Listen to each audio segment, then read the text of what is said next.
გამარჯობა, ეთერშია გადაცემა ეკოვიზია და დღეს ჩვენ ვისაუბრებთ ერთ-ერთ საინტერესო თემაზე, თქვენ ალბათ მიხვდით, ეს არის ფრინველები. კერძოდ კი მტაცებელ ფრინველებს.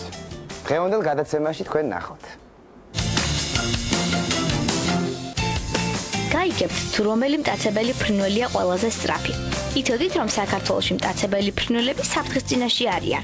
ძველად მეფეები ფრინველებით ნადირობდნენ. ერთად ვიმოგზაუროთ ძველ მსოფლიოში. აგიხსნით, თუ როგორ ნადირობენ მტაცებელი ფრინველები. გაგაცნობთ ბაზიერებს და ნახავთ, თუ როგორ იწვრთნებიან ფრინველები. სტუდიაში გვეწვიან ძალიან ჭკვიანი მტაცებელი ფრინველები. გვიყურეთ და უფრო ახლოს გაიცანით ისინი. მოიმარჯვეთ კოვზები, ჩანგლები, ძველი ტაფა, წებო და დაელოდეთ ჯადოსნურ თითებს. ბავშვებო, მე მოგიყვანეთ თქვენ მიმინო, რომელიც არის მტაცებელი ფრინველი, იცით ალბათ, და ეს მიმინო მათხოვა ჩემმა ბაზიერმა მეგობარმა, რომელიც მოგვიანებით შემოგვიერთება და კიდევ ერთ ძალიან საინტერესო მტაცებელ ფრინველს მოგვიყვანს.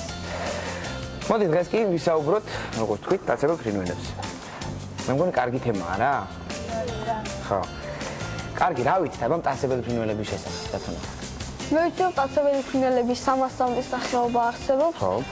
ისინი ყველგან ბინადრობენ გარდა ანტარქტიდისა, თუმცა საქართველოში შედარებით ცოტაა. აი, ალბათ ყველა მიხვდებით, თუ რატომ ქვიათ მათ მტაცებელი ფრინველები, ხო? ისინი ნანადირევით იყურებიან და სწორედ ამიტომ. მოდით ჩამოვთვალოთ საქართველოში ყველაზე ცნობილი მტაცებელი ფრინველები. ესენია არწივი, მიმინო, შევარდენი და ქორი. მტაცებელი ფრინველები ოჯახებად იყოფიან. აი მაგალითად არსებობს შევარდენისებრთა ოჯახი, სადაც შედიან სონღული, გავაზი, ორი სახის კირკიტა, შავგულა, თვითონ შევარდენი და მარჯანი. ერთი აგერ ყავს ერთი სახეობა რა, მიმინო, ყველაზე სწრაფი შევარდენია, ხო, როგორც ვიცი. კი დათუნა, მტაცებელ ფრინველებს შორის ყველაზე სწრაფი შევარდენია. როდესაც ის ქვევით ეშვება მსხვერპლის დასაჭერად, 300 კილომეტრის სიჩქარეს ანვითარებს. რა სწრაფად დაფრინავს არა? 300 კილომეტრი ძალიან დიდი. ფრინველისთვის. ისეთ გამიგია, შევარდნები ხშირად მტრედზე ნადირობენ, ამიტომაც მემკვიდრეები მასიურად ხოცავენ მათ. არ ვიცი ეს რამდენად ესეა, მაგრამ თუ ესეა. ხო, ძალიან ცუდი იქნება, რა თქმა უნდა. თუ ეს ინფორმაცია მართალია, აუცილებლად უნდა იფიქროს ასეთ ფრინველებზე. რაც შეეხება შევარდენს, ახასიათებს ერთი ძალიან საინტერესო თვისება. ის ნადავს პირდაპირ ჰაერში, ფრენისას იჭერს და თქვათ არა მიწაზე. დაახლოებით 3 კილომეტრის მანძილზე ამჩნევს მისთვის სასურველ ნადავლს, პოულობს და მოულოდნელად ესხმის თავს. ახლა ისე არ გამოგვიდეს დათუნა, რომ შევარდენი მხოლოდ მტრედზე ნადირობს. ის ზოგადად ფრინველებით იკვებება. ყველაფრით, რაც ქათმის ზომის არის. არ უყვარს ძველი ნადავლის ჭამა. განსაკუთრებით არ ჭამს ლეშს, როგორც არწივები და სხვა ფრინველები. მტაცებელი ფრინველები ერთმანეთს ნადირობენ. მაგალითად, შევარდენ შეუძლია ქორი და მიმინო ადვილად მოინადიროს. ხო, ეს ალბათ იმიტომ დათუნა, რომ ისინი მაინც მონადირე ფრინველები არიან. ასევე ვიცი მე, რომ მტაცებლებში შედარებით დიდი დედალია მამალთან და ამიტომ მას უფრო დიდი მსხვერპლის მონადირებაც შეუძლია. მოდით ნახოთ ძალიან საინტერესო ვიდეო. იულიუს კეისრის დროს მტაცებელი ფრინველებით მოწინააღმდეგის საფოსტო მტრედებს იჭერდნენ. სკანდინავიელები შავარდანს გეშავდნენ და ბრძოლის წინ მტერზე თავდასხმისთვის იყენებდნენ. ბაზებით ნადირობა საქართველოშიც უყვარდათ. ჩვენში ისე როგორც ბევრ სხვა ქვეყანაში, ის უფრო მეფეთა და დიდებულთა გატაცება იყო. ცალკე აღსანიშნავია ლეგენდა თბილისზე. ვახტანგ გორგასალე თბილისის მიდამოებში მიმინოთი ნადირობდა. მიმინომ ხოხობი დაიჭირა, მაგრამ ორივენი ცხელ წყალში ჩაცვიდნენ და დაიღუპნენ. შემდეგ ამ ადგილას გორგასალმა თბილისი დააარსა. საინტერესოა კიდევ ერთი ლეგენდა. თურმე უფლისწული ყვარლის მიდამოებში ნადირობდა. ხელზე მიმინო ეჯდა. მოსწყურდა და წყლის დალევა გადაწყვიტა. მიმინომ შეიფრთხიალა, ფრთა დაჰკრა და თასი ხელიდან გააგდებინა. მეორედ შეუვსეს თასი და კიდევ გააგდებინა. შეუვსეს მესამედ და ამჯერადაც გააგდებინა თასი. გაბრას და უფლისწული და მიმინო მოკლა. როდესაც წყლის დალევა გადაწყვიტა, ვეზირმა შეაჩერა. აქ რაღაც ცუდი ამბავიაო. აღმოჩნდა, რომ წყლის სათავეში შხამიანი გველი ბანაობდა და შხამს ანთხევდა. უფლისწულის ბრძანებით სათავე გაწმინდეს. ერთგული მიმინოც იქვე დაასაფლავეს და იმ ადგილს მიმინოს წყარო უწოდეს. ბავშვებო, იცით როგორ მრავლდებიან მტაცებელი ფრინველები? ისინი ისევე როგორც სხვა ფრინველები კვერცხისდებით მრავლდებიან, მაგრამ უფრო ნაკლებ კვერცხდებენ. აი მაგალითად შევარდენი მაქსიმუმ 4 კვერცხს. აქედან ყველა არც გამოიჩეკება. მოდით ნახოთ ვიდეო, თუ როგორ ხდება ეს ყველაფერი.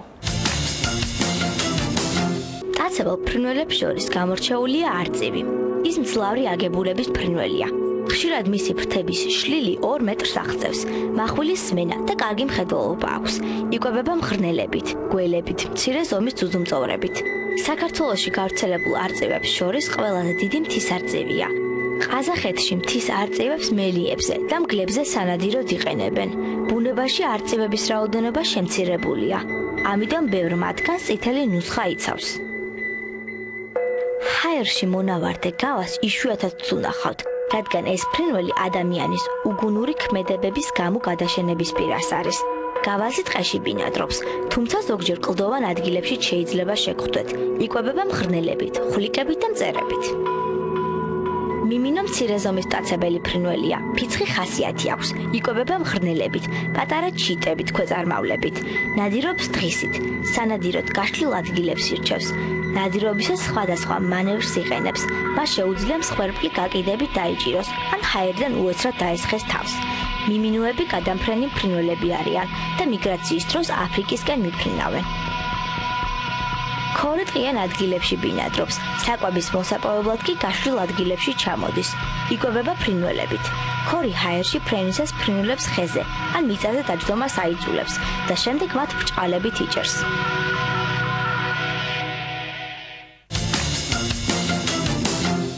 მე მგონი საინტერესოდ იყო არა ახსნილი ბავშვობა ფრინველის ეს სახეობები. ხო, თავისებურება აქვს თითოეულ მათგანს, როგორც თქვა შევარდენს, ხო?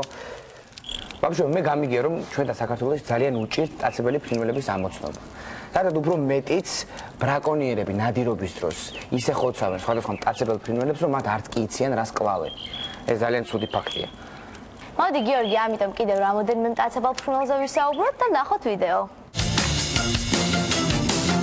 სვავილეშის მჭამელი მტაცებელი ფრინველია, ბინადრობს დაბლობში, თუმცა მთაშიც გვხვდება. ბუდას ძნელად იმისასვლელ ადგილებში იკეთებს. სვავისნობა ადვილია, რადგან თავზე მოკლე ბუსუსები აქვს, ხოლო სხეული მუქი ყავისფერი ბუმბულით აქვს დაფარული. სვავი გადაშენების პირას არის. მისი გადაშენების მთავარი მიზეზი საბუდარი ადგილების განადგურებაა. ორბი გარეგნულად ძალიან გავს სვავს. საქართველოში ორბი მთიან ადგილებში ბინადრობს. სხეული ღია ყავისფერი ბუმბულით აქვს დაფარული. თესვავის მსგავსად თავზე მასაც ბუსუსები აქვს. იკვებება ლეშით და მას ბუნების სანიტარსაც უწოდებენ. ბუღამის მტაცებელი ფრინველია. იკვებება მცირე ზომის ძუძუმწოვრებით, რეპტილიებით, ფრინველებით. ბუებს შორის ყველაზე დიდი ზარნაშუა. ის დაახლოებით 3 კილოგრამს იწონის. მათ უხმაურო ფრენა ახასიათებთ, რადგან ისეთი ბუმბული აქვთ, რომელიც ხმას არ გამოსცემს. ბუნა ნადირობს ან მთლიანად ყლაპავს, ან გადაყლაპავდა მცირე ნაჭრევად ანაწევრებს.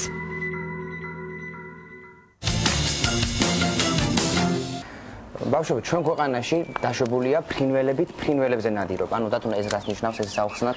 ეს იმას ნიშნავს, რომ მტაცებელი ფრინველები იწვრთნებიან, იმიტომ რომ მოინადირონ სხვა უფრო სუსტი ფრინველი. ხო, ადრე თურმე დათუნა ფრინველებით მეფეებიც ნადირობდნენ და თქვათ არა იმიტომ მხოლოდ რომ მათ ნანადირების მოპოვება სურდათ, არამედ გაწვრთნილი შევარდნით ნადირობა თუმცა ძალიან საინტერესო სანახავი ყოფილა. ამისთვის რას აკეთებენ გიო? წვრთნიან მიმინოს, შევარდენს და სხვა ფრინველებს. მოდით ახლა ვნახოთ ჩვენს მიერ მომზადებული სიუჟეტი ამ თემასთან დაკავშირებით.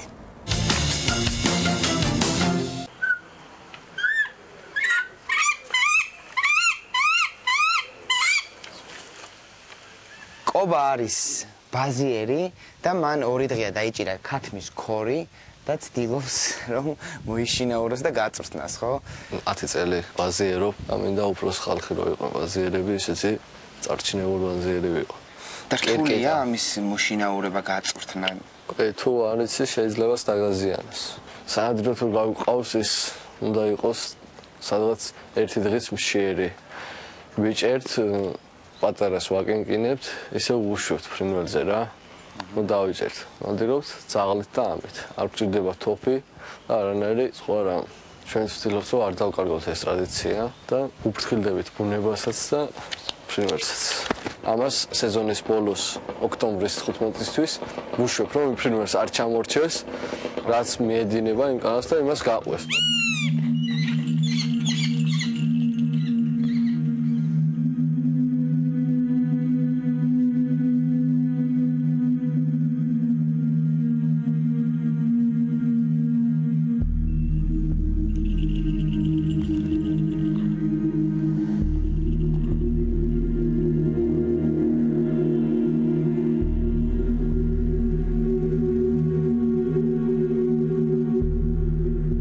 დავით, რა ფრინველია ეს? ეს არის შავარდენი. ხალხი უმეტესობა შევარდენს ეძახის და ნუ შეცდომა წაიკითხო ვეფხის ტყავს ან დაწუნდებიან რომ მართალს ვარ. აი თქვათ რა ხასიათების ფრინველია, ძნელია თუ არა მისი გაყრმა? შავარდენი ყველაზე რთული გასაცდელი ფრინველია საბაზირო ფრინველებში. განსხვავდება ყველა სხვა ფრინველისგან ხასიათით თავისი და იმიტომ ბუნებაშიც ნადირობს მარტო ფრინველზე და მარტო ჰაერში იჭერს. მიწაზე დამჯდარს არ დაიჭერს. ძირითადად ნადირობს პიკირებით თავის ყველზე. დიდი სიმაღლიდან ეშვება, ეჯახება, ან იჭერს, ან აგდებს.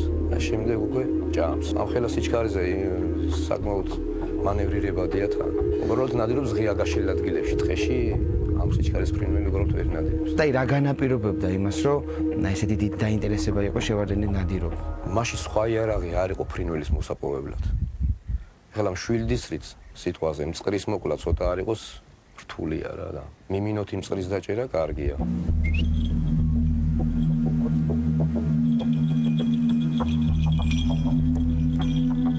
შავარდენი შენ თქვი რომ დაიჭირე ბუდეში, ხო? ბარტყი აიყვანე. აი თქვათ ქორი როგორ დაიჭირე? ქორი მე არ დამიჭერე, მაგრამ იჭერენ ბადით, სამკუთხა ბადით და ღაჟოთი. ჩიტი არის ეს ღაჟო. ისიც მტაცებელია პატარა, ხორცის ჭამელი.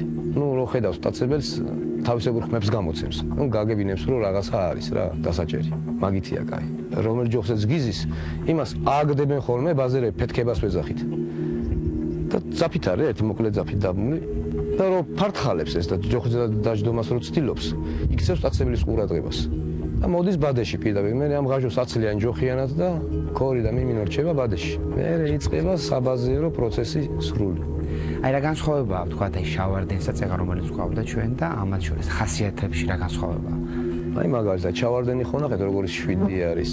წყნარად რამე დინჯი გაწონასწორებული ეს, ხელზე ხოზის. გაგვიდი არ ჩერდება, სვაქეთიკით სულ რაღაცას ეძებს. ეს არის ტყის ფრინველი. შავარდენი თუ ჰაერში ნადირობს და მარტო ფრინველზე ნადირობს, ამის მნიშვნელობა არ აქვს. რასაც მოერევა, იკვებება ყველაფრით. წვრილი ფრინველები და ძუძუწოვრები დამთავრებული, კურდღელი დამთავრებული ბუნებაში. კურდღელს აჭამს შეუულებელად. და ნადირობის დროსაც ეხლა შავარდენი თუ 1 წელს და 2 წელს იჭერს, ეს შეიძლება 10 და 15 დაიჭიროს ქორმა. ესეთი მტაცებელური თვისებების ფრინველი არ არსებობს. არც ერთი მტაცებელი აი ესეთი მტაცებული თვისებების მქონე. ცხოველებშიც იშვიათობა. ეს ხელიდან ახტომის მომენტიდან ავითაროს მაქსიმალურ სიჩქარეს შეუძლია. ეგრევე გაანვითაროს მაქსიმალურ სიჩქარე რაც შეუძლია. როცა მისდევს ხერხს. და ნადირობს უცხანაირად. რა ის თუ დევნებით ნადირობს, ეს ნადირობს დამალვით. ტყის ფრინველი რა კი არის? რას აკეთებს? აი ხეზე ჯდება და იქიდან ათვალიერებს რა. გარშემო რა ხდება? თუ დაინახა სიტყვაზე რაღაც ზვერავს და თუ დაინახა ქათამი რაღაც საკვები ჩამოვარდება ხიდან გაეკრობა მიწას გასრიალდება შეუმჩნევლად უფრო ახლო ხეზეაო მე იქიდან უყურებს და ეძებს მომენტს როდის უცბად აესე მოწყდეს რაც შეიძლება ახლო მივახლოს მოწყდეს და ერთი გაქანებით დაიჭიროს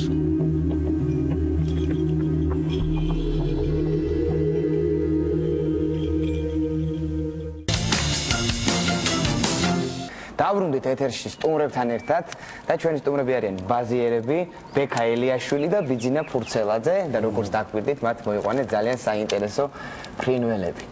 მოდით დავიწყოთ საუბარი პირველ რიგში იმით, თუ როგორ დაიწყო საერთოდ თქვენი ბაზიერობა, ან როგორ გაწვრთნილით ამ ხელა არწივი, აი აქედან დავიწყოთ საუბარი. ეს ყველაფერი არის ბექას და მის მეგობრების დამსახურება, მათ შემაყვარეს ეს ესე ვთქვათ სახეობა, იმის ჰობის, რაც შეიძლება ადამიანს გააჩნდეს.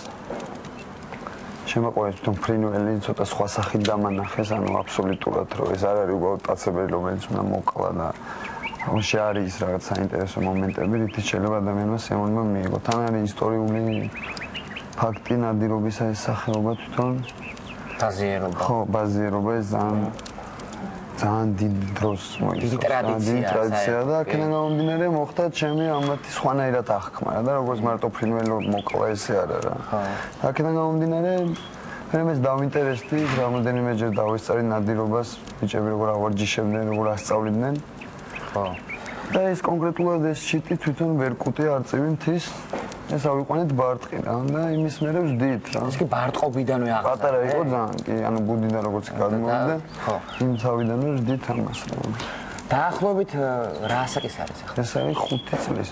5 წელს არის. რამ სადამდე ცხოვრობენ თქვა აი ასაკი დაახლოებით. დიდი ხანი. აი 20-25 წელი. მინდა აგვიხსნათ რომელი მტაცებელი ფრინველია წითელ ნუსხაში შეტანილი. ამ სამიდან არის ღვთისარწმენის შეყვანა. ანუ შავარდენი ადრე იყო, როგორც ვიცი, ახლა აღარ არის. გამრავალ და შედარებით მოიმატა და მიმინო ჯერ არ ყოფილა. მაგრამ თუ არ გაუფრთხილდით შევდნენ ესენს. და საერთოდ კიდევ რომელი მტაცებელი ფრინველია წითელ ნუსხაში, რომელიც აქ არ გვყავს სტუდიაში? არის გავაზი არის, ანუ შავარდენის ოჯახიდან არიან გავაზი, წითელთავა, კირკიტა, მარჯანი და თვალშავი ესენი არიან, როგორც ვიცი. ქორი და მიმინო არ არის წითელ ნუსხაში. არიან კიდე არწივებიდან არის ბექობის არწივი. ჩვენ კიდევ რეკლამის დროა, ცოტა ხანში დაგიბრუნდებით. არ გადაერთათ.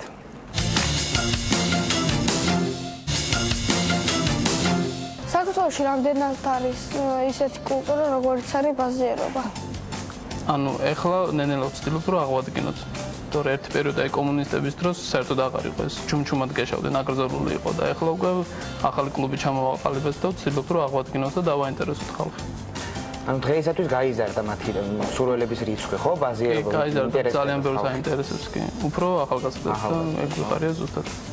და საინტერესოა ჰობივით არის უფრო პროფესია ნაკლებად. უფრო ჰობია, ჩვენთან არ არის პროფესია, საზღვარგარეთ ყავთ და იყენებენ იქ აეროპორტებზე იყენებენ, ანუ ფრინველი რომ მოიშორონ იქიდან რომ თვითმფრინავს არ დაეჯახონ, შენობებზე რომ არ დათხოვონ კიდე შეიძლება იქ დუბაიშიც იყენებენ ეგრე. რთულია შოუებს დგამენ და ფულს აკეთებენ ამით. გასაგებია, თვითონ რთულია აი ბაზიერობა, აი რომ მოინდომო ადამიანმა დიდი დრო გჭირდება ამის შესწავლაში. პირველში უნდა ბევრი დრო. ხო რა. და ნებისყოფა უნდა და სიყვარული უნდა მას. ფრინველის სიყვარული. და საიდან მოდის თვითონ ბაზიერობის კულტურა? ძალიან ძველი დროიდან მოდის ჩვენთან საქართველოში, მაგრამ უფრო სპარსული სიტყვა ეს ბაზი და ალბათ უფრო აზიიდან მოდის ეს ფრინველების დაგეშვა. ანუ ბაზი დამჭერ ფრინველს ქვია და შემდეგ დაერქვა უკვე დამკეშ ვიც გეშავს იმათ ერქვა ბაზიერი. და თვითონ აი ბაზიერობა რამდენად უწყობს ხელს ფრინველების დაცვას, ხო თქვა? აი წეგანი წითელ ნუსხაზე ვსაუბრობთ და აი მაგალითად ბაზიერები ვართ მოსული და ვსაუბრობთ იმაზე, რომ არ უნდა დავხოცოთ მტაცებლები. ერთ-ერთი ხელშეწყობა ეს არის, რომ გავაგებინოთ იმ ხალხს, ვინც ნადირობს, ვის ხელშიც არის თოფი და შეუძლია ესე რომ ესროლოს ყველაფერს, როგორც ხდება დღესდღეობით. რომ აღარ ესროლონ, იმიტომ რომ ძალიან ბევრჯერ მინახავს, რომ ტყუილად ხოცავენ ამ მტაცებლებს. და არც მივლენ, არც დახედავენ რა მოკლეს და არც იციან კიდე რას ესროლეს, უბრალოდ რაც მოძრაობს იმას ესვრიან. და გვინდა რომ აი შეწყდეს ესეთი უაზრო ხოცვა-ჟლეტვა, იმიტომ რომ თან ახლა იავშიც გავწევრიანდით და ძალიან იქიდან გთხოვენ ამას, რომ როგორმე შეწყვიტონ ქართველებმა ხოცვა, იმიტომ რომ ყოველ სეზონზე იხოცება იმდენი მტაცებელი, რომ ნენელა ალბათ აღარ გაკეთდება ეს გადაფრენა ფრინველების. გასაგებია. თვითონ ბაზიერებს აღარ დაგუშვება ფრინველებმა. რა თქმა უნდა. ბიძინა შენთან გადმოვაკითხოთ. აი თუ არის საქართველოში უბრალოდ იყო ისეთი სახეობა, რომელიც გადაშენდა და დღეს აღარ გვაქვს. აი რა ჩამოთვალა ბექამ არის რამოდენიმე რომელიც აი ამ ზუსტად იმ დაუდევრობის გამო, რასაც ქვია ფრინველის ხოცვა, უაზრო. აი ზუსტად აი ამიტომ მოხდა იმ ფრინველების ასე ვთქვათ გადაშენება რა. კიდევ ერთხელ უბრალოდ ძალიან ცუდია, ხო? ხო, ეს ცუდია იმ ერთადერთი მიზეზის გამო, რომ უბრალოდ ეს რაღაც ეს არ არის რა მხოლოდ ფრინველი და ეს არის ტრადიცია, რომელიც მოგდგამს, რომელიც არის თოფით ნადირობა, ხო, ჩვეულებრივი სახეობა ნადირობის ერთ-ერთი, ხო? ძაღლი ასრულებს იქ თავის ფუნქციას. იგივე ფუნქცია აქვს, ამით მეფეები ნადირობდნენ ამით. და აქედან გამომდინარე, ნელ-ნელა ალბათ თუ არ გახდება ეს რაღაც სხვა სახით თუ არ შეხედავენ ახალგაზრდები და ეს ცნობიერების მომენტი ასე ჩამოყალიბდეს. აი თითქმის ყველა ფრინველს უწევია საქართველოში ეს გადაშენების პირას დრომა რა. მე ვფიქრობ რომ ძალიან კარგ საქმეს აკეთებ ამ ყველაფერი და ცუდი მე მგონი თან ახალგაზრდა ბიჭები ხარ და მოგბაძავთ ხო? მაგრამ ბექამაც აღნიშნა წერან რომ ბევრი დრო ჭირდება მას აღნიშნავს რომ უსაქმურები ვარ და ხოხტები და მე თვითონ 4 შვილის მამა ვარ და ოჯახი მყავს და შრომობ და საქმიანობ ჩვენთვის მაგრამ იმ დროს რაც შეიძლება უბრალოდ გაატარო ადამიანმა ვთქვით რომ დავახარჯოთ ამათ, იმიტომ რომ შეუნარჩუნოთ იმ მომავალთაობას, ის გადმონაშთი, რაც იყო ოდითგანვე რა და იმედია რაღაცა წულს შევიტანთ რა ჩვენ ამ საქმეში. მოდი ბიძინა მოგვიყევი, როგორ დაიწყე, აი ისტორია რა აქვს, აი ამ ბარტყის გაზრდა, გაწვრთნა შემდეგში უკვე სახელი თუ აქვს საერთოდ მას? მენეჯერს რა სახელი ჭირდება? ხა იმაზე მაგარი სახელი ხო რა ზარწივი ქვია, ანუ ვერ შეურჩიე ხა რატომღაც, მაგრამ არაფერი ბარტყი იყო, რომელიც თავის უკვე დამოუკიდებლად შეეძლო, მაგრამ არა იმ დონეზე, რომ და წვიმიან დღეს დავიჭირეთ რა, ანუ დასვelda და მეტყვა ბუჩქებში დაჭერილი ყავდა აშკარად რა. და ბუჩქებში იყო, ფრთები დაზიანებული ქონდა. და ბუმბულიც არ ქონდა, ძალიან კარგი დღეში ასე რომ ვთქვათ. და წამოვიყვანეთ რა და რატომღაც არ გვეგონა თუ გადარჩებოდა, იმიტომ რომ ცოტა ისე მდგომარეობაში იყო თვითონ, მაგრამ შეიძლება ჩამონავარდნიც იყო ბუდიდან. მაგრამ მე ნელა და აი ამ ბიჭების დახმარებით, ვინც თეორიულადაც იქ რაღაც მედიცინური თვალსაზრისითაც ბევრი რაღაცა ჭირდება, ანუ მოვლა ფრინველს და მათი დახმარებით შევძელი, რომ აი მე-5 წელია დღესდღეობით რავი მეგობარია რა და მყავს აი წყნარად ზის თავისთვის და იზრდება რა. სახლში ყავს ანუ კერძობინაში. ის სახლში ჩვეულებრივ შემყავს ხა როგორც ხა აი აქ ამ წუთში შემგვერდით არის, მაგრამ ძირითადად მაინც ვცდილობ, რომ აი ეს თავისი რაც არის ბუნებრივი, ანუ აი ეს აცებლის არ მოუკლა და ის ვასწავლის შეუნარჩუნო, იმ ერთადერთ მაინც ხა ხელზე გაზრდილი ჩიტია და იმიტომ რომ საბოლოო ჯამში ეს მაინც უნდა ბუნებას უნდა დაუბრუნდეს. ჩემი აზრით ყველა ფრინველი საბოლოოდ მაინც უნდა დაუბრუნდეს და აქედან გამომდინარე იმ რაღაც გარეულს ასე ვთქვათ უნარჩუნებთ რა. ეხლა სახლში გაზდაც ამიტომ არ გვინდა რა. გასაგებია ოჯახის წევრების დამოკიდებულება როგორია? გასაგებია რომ შენ ინტერესი გაქვს და ვთქვათ რაღაც აი თვითონ სახლის წევრები, ოჯახის წევრები რას ამბობენ ამის შესახებ? თავიდან ძალიან უცხო იყო ეხლა მეუღლისთვის. ხო, ეხლა არწივი ეხლა შევარდენი ძალიან მაგარი ფრინველია, მიმინოც კორიც, მაგრამ შედარებით პატარები არიან და ანუ აქედან გამომდინარე უფრო მისაღებად შეიძლება ჩათვალოს ბევრმა და ეხლა როცა ამ ხელა ფრინველზეა ლაპარაკი მაინც იქ ბავშვების მომენტი ქონდა მეუღლეს, მაგრამ რა ვიცი, რა ჩვეულებრივ რა, ანუ იქიდან გამომდინარე რაც აუხსენე, რომ ეს ყველაფერი გვჭირდება, იმიტომ რომ ძალიან ცოტა თვითონ ბერკუტი, თვითონ ეს სახეობა ტაცებლის, აქედან გამომდინარე მის ბუნებაში რაც სასიკვდილოდ გაწირვა სჯობდა, რომ იქ სახლში ცოტა შევწუხებულიყავით და გაგვეზარდა რა, იმიტომ რომ დაუბრუნდება ეს გადარჩენილი ფრინველი ბუნებას საბოლოო ჯამში რა. ჩვენ ამჟამად არც ნამაც მივიღებთ, არაფერს ვერ გავამრავლებთ უბრალოდ ამ პირობებში. მაგრამ ყოველ შემთხვევაში ჯამთელ ფრინველს დაუბრუნებთ ბუნებას და დანარჩენი ხსნება. ბიძინა, თუ ხდება ტაცებელი ფრინველების, აი ბოლომდე მოშინაურება, თქვა აი ამ არწივის. საერთოდ არწივს აი გაწრთნის მომენტი არ აქვს. აი ამის ნდობა უნდა მოიპოვო, ანუ თვითონ უნდა ჩაგთვალოს პატრონად. აი შენ როგორ მოიპოვე? პირველად მოხდა ეს რომ შევედი ეზოში, ანუ საჭმელით რომ უკვე უნდა დამეწყო ამის ვარჯიში. თვითონ წამოვიდა ხელზე და მაშინ ეს ხელთათმანი არ მქონდა რა, არ მეკეთა. უბრალოდ შევედი მორიგი გამოკვებისთვის რა, მისთვის და წამოვიდა ეგრევე ხელზე დაждდა, მაგრამ ახლა მას არ განუსაზღვრია ხო ის ხელთათმანი მეკეთებოდა თუ არ მეკეთებოდა, დაждდა ეგრევე ხელზე და რა თქმა უნდა ზიანი მომაყენა, მაგრამ ну ეს არ გამختარა იმის მიზეზი რომ აი всё და ესე იგი არა ეს ჩიტმა პირიქით კარგი რაღაც დამანახა რომ ანუ ის მზად არის იმისთვის რომ მეგობრა ჩემთან ეგრევე არაფერი რაღაც მედიცინური საშუალებები არ გამომიყენება ეგრევე ხელთათმანი ჩავიცვი და იმ მომენტ როგორც კი ხელთათმანით უკვე მე თვითონ გავუწოდე ხელი საჭმლიანი ხელი რომ ის ხელზე მოსულიყო იმ დღის მერე სულ ესე იკვებება უკვე რამდენი წელია და რავი აი დღესდღეობით ვერც წარმომიდგენია რომ დღე გათენდეს ისეთი რომ ჩემ ხელზე არწიმა საჭმელი არ შეჭამოს რა. თუმცა ამისთვის მზად ვარ და ვიცი რომ ეს ყველაფერი მაინც მოხდება რა. საბოლოოდ მაინც ბუნებას თვლი რომ უნდა დაუბრუნდეს რა. აი ესეთი ამდენი წელია შენ წუთნი, ანუ რეალურად ადამიანს მიეჩვია, ხო? ბუნებაში არ გაუჭირდება რომ გაუშვება. ბუნებაში არ გაუჭირდება იმ ერთადერთი მიზეზის გამო რომ მე აბსოლუტურად ყველაფერს ასე ვთქვათ ბექა შევარდენში დებს მიმინოში დებს, ქორში დებს, ხო აბსოლუტურად ამ ყველაფერს მე ამაში არ ვდებ რა. ძალიან კარგი, მოდი ახლა კითხვა-პასუხის რეჟიმივით გავაკეთებ, ბავშვებსაც ძალიან აინტერესებს სხვადასხვა კითხვა აქვს და დასვამეთ.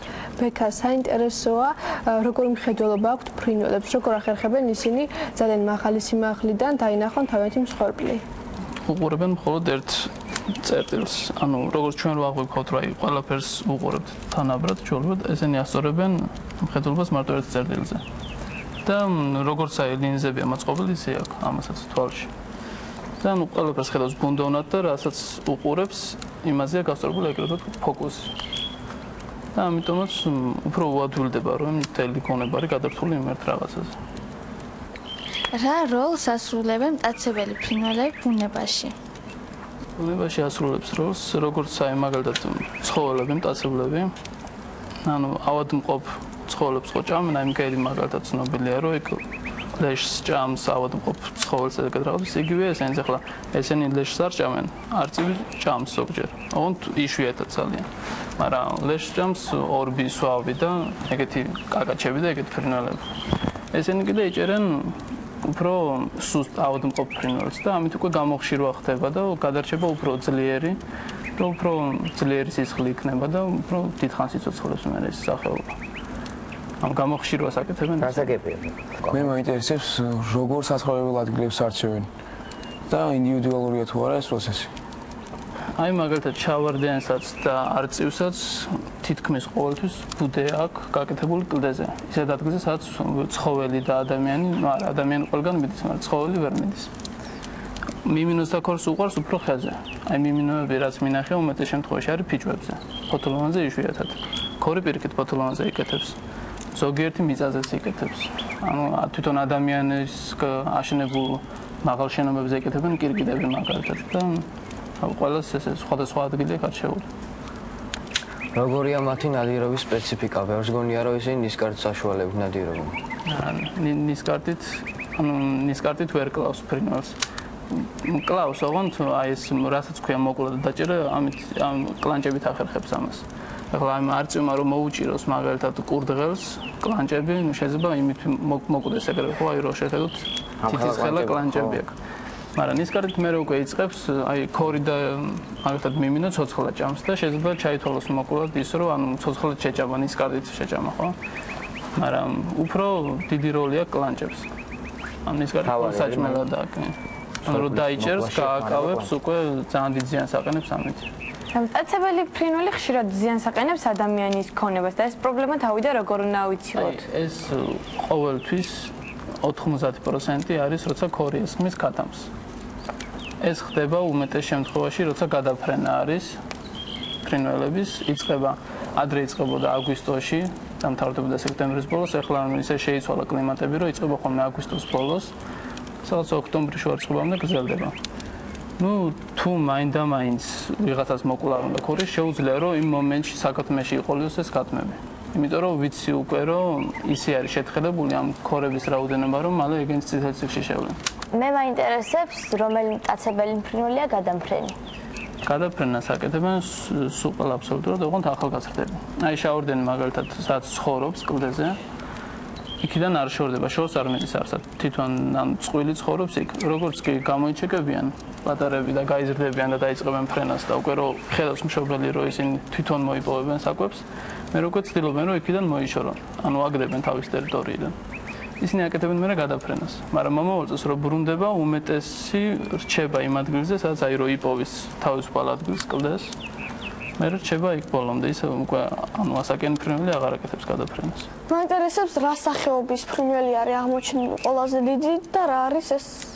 სახეობა ჩვენთან ანუ რასაც ქვია დამჭერი მონადირე ფრინველი არის არწივი თის არწივი თორე არწივები ბევრია და რა ზომა ზომები აი დედალი ანუ მტაცებელ ფრინველებში ყოველთვის არის დედალი უფრო დიდი ვიდრე მამალი აი მაგალითად დედალი ქორი თუ არის კილო 100 გრამი მამალი არის 700-750 ეს დიდი განსხვავება და თუ ჩავთვლით უბრალოდ მტაცებელს მაშინ ორბი და სვავი ბევრად უფრო დიდია ვიდრე არწივი იმიტომ რომ 12 კილომდე და ესე ზომებზე ადიან.